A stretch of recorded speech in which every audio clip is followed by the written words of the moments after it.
Chelsea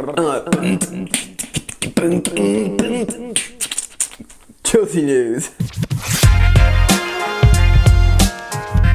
What's going on, people? Welcome back to Football Therapy with me, your host Jan. I do hope you lot are all doing well today, my friends. I really do hope that. Today I'm talking about 3 stories as per the norm. Chelsea reportedly have made an agreement with a Bayern Munich star. For a transfer in the summer.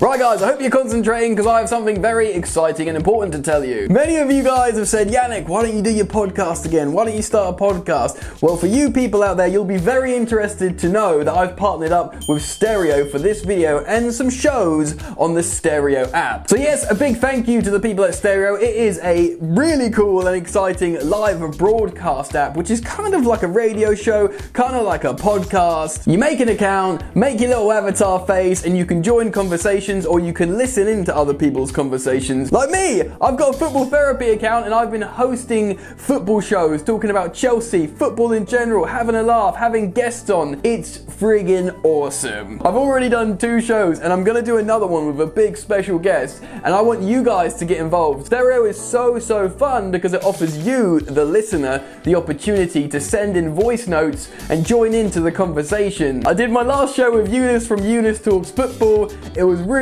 cool. You guys sent in your voice notes and questions and we talked Chelsea and it was brilliant. Check out this clip from my last show with Eunice. Yes, boys, enjoying the chat. Predictions, please. Big Villa fan here. Arsenal tomorrow. What's happening with that? Let us know. The Blender coach, mate. You are going to touch Arsenal up. I'm telling you. They've got Agent Louise is out. Bernd Leno did the most peculiar handball. I did the previous show before you, Eunice, with Joe Tweeds. And we were laughing at that Leno handball about how he sort of tried to style it out. You know, his little weird, like, penguin fin. It was just tragic, man. That was proper tragic. It's dope, man. I've never actually seen anything like it. And most importantly, it's completely free. So you can join in for the Stereo experience by clicking my profile link down in the description to make sure you're following me, and then you can get involved with the next show on Stereo. Send in your voice notes, send in your questions, have fun, listen to me and the guests talking football in Chelsea. It's superb, it's brilliant. Go check out Stereo now. Also, I want to mention Thomas Tuchel's comments on Timo Werner and how his performances are improving and how the goal should be coming, but maybe that's not the main part of his performances of late. Also, an update on what's happening with Christian Pulisic, and we speculate on the absence of Hakim Ziyech as we move into today's first story. And we're starting with Christian Pulisic and Hakim Ziyech. First off, Pulisic. Of course, everyone thought he was going to be a player to feature heavily under Thomas Tuchel, as Tuchel brought him not into Dortmund, but he developed him into this excellent player, knows him well, and seemingly everyone thought there was going to be a great relationship there, and there probably is, and he still probably will feature quite a lot. Eyebrows were raised prior to the Sheffield game because he wasn't listed in the squad at all. Turns out this is due to a personal issue. Thomas Tuchel came out and commented, look, something to do with family, and family will always come first. So that's fair enough. People can stop speculating and asking questions about Pulisic's absence. It's literally a personal issue. It does not reflect on his training or, potential involvement in the team. Even if he's not a nailed-on starter every week, I think he will feature heavily, as I think as the sort of games go on, Thomas Tuchel will continue to rotate. So that's Pulisic. Now, it's a bit different with Hakim Ziyech. He was recently interviewed speaking about it, saying, no, look, I'm frustrated that I'm not playing, but he feels there's a place for him as one of those inside 10s, which theoretically could suit him well. Even though we've seen Callum Hudson-Odoi playing right wing back, he's got a superb engine on him. I can't see that happening with Hakim Ziyech. He's learned to press a little bit better under Frank Lampard, because that's what you got to do in the Premier League, but he can't play that wing back role. And he's got to be in the front 3, at least while we continue to play this particular formation, which I'd like to remind you, I don't think it's a nailed-on certainty that Thomas Tuchel will always play this formation at Chelsea. So it's a bit of a weird one. I love Hakim Ziyech. If you watch Football Therapy, you'll know that I think he's an absolute class act. Superb creative player, sort of air of arrogance, a wand of a left boot. Superb player to have in your team, and I want to see him do well, and we're going to be making late runs to the far post. There's no one better playing on that right flank.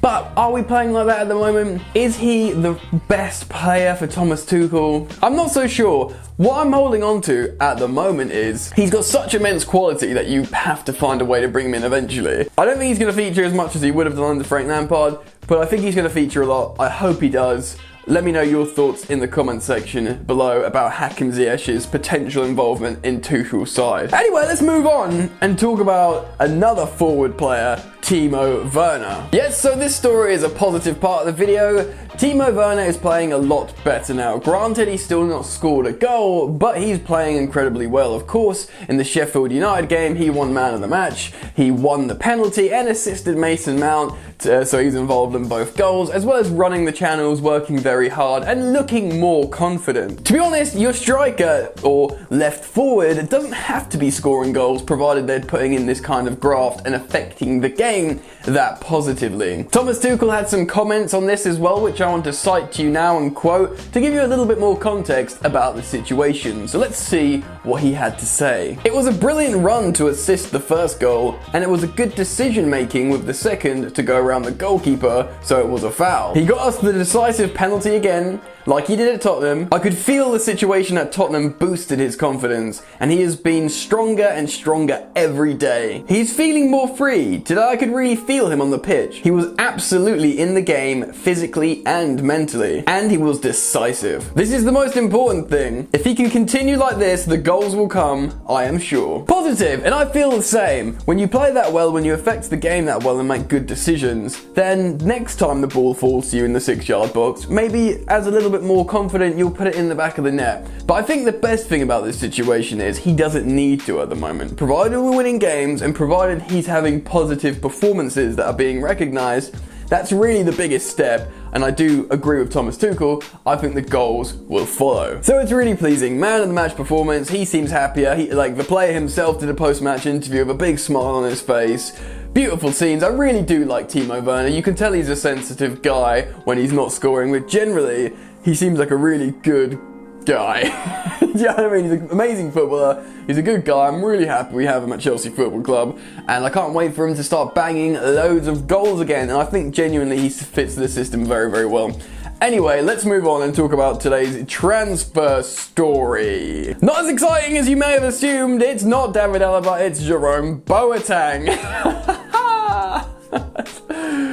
Yeah, that's right, Jerome Boateng, 32 years old, will be available on a free transfer in the summer. Now, apparently this is a player Thomas Tuchel's wanted for a while at PSG that he was not granted to him by the powers that be over in Paris. He'll be a free agent, and apparently an agreement has been reached, quote, for the player, the German international, to come to Chelsea in the summer. Now, you think busted flush, 32, but you know, Thiago Silva's 4 years older than him.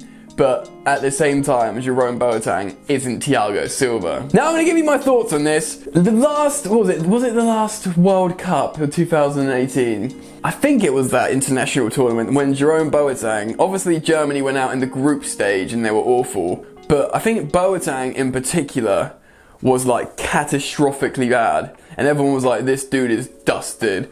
He is done. Like, I don't think he plays. No, he doesn't start for Bayern, does he? Because it will be Süle and Alaba starting in the back two centre-half formation. What am I saying? I'm malfunctioning. Anyway, Boateng, he went from the sublime to the ridiculous to maybe a small resurgence, and he was being linked with loads of Premier League clubs like Manchester United and other teams.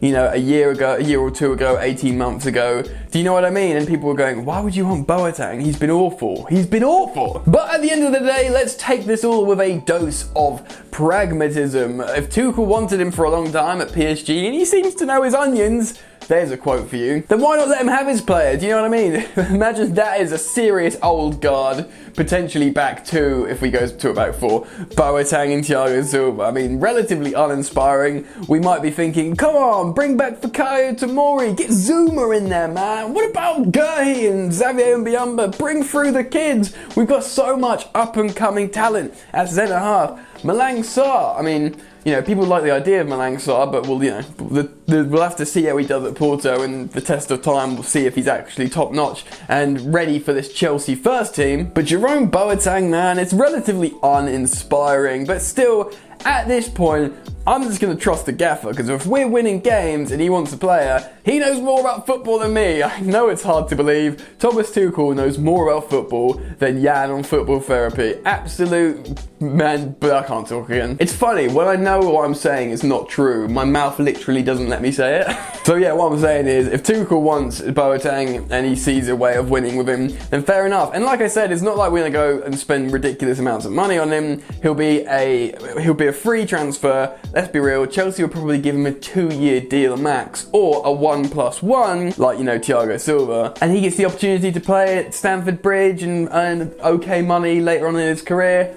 Do you know what I mean? So I'm not so sure about it, but I'm willing to just trust the coach. You know, I'm seeing uninspiring lineups, and suddenly they're becoming good lineups. So I don't even know what is good anymore. I don't understand football anymore. Let me know what you think, guys. Down in the comment section below, what would you think of Jerome Boateng signing to Chelsea on a free transfer, signing for Chelsea on a free transfer in the summer?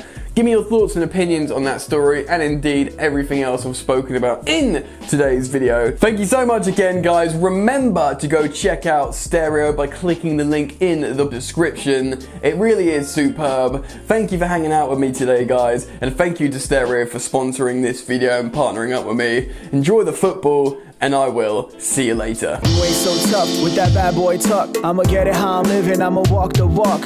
Outline my lines, I rap through thought. Body bag the verse, outlined in chalk. In my life seen trouble, hustle on the double. Silence on the trigger like my pick got a muzzle. Yo, chick like to guzzle, bad boy stay in trouble. I only love this paper, sorry I don't. I laugh me, baby.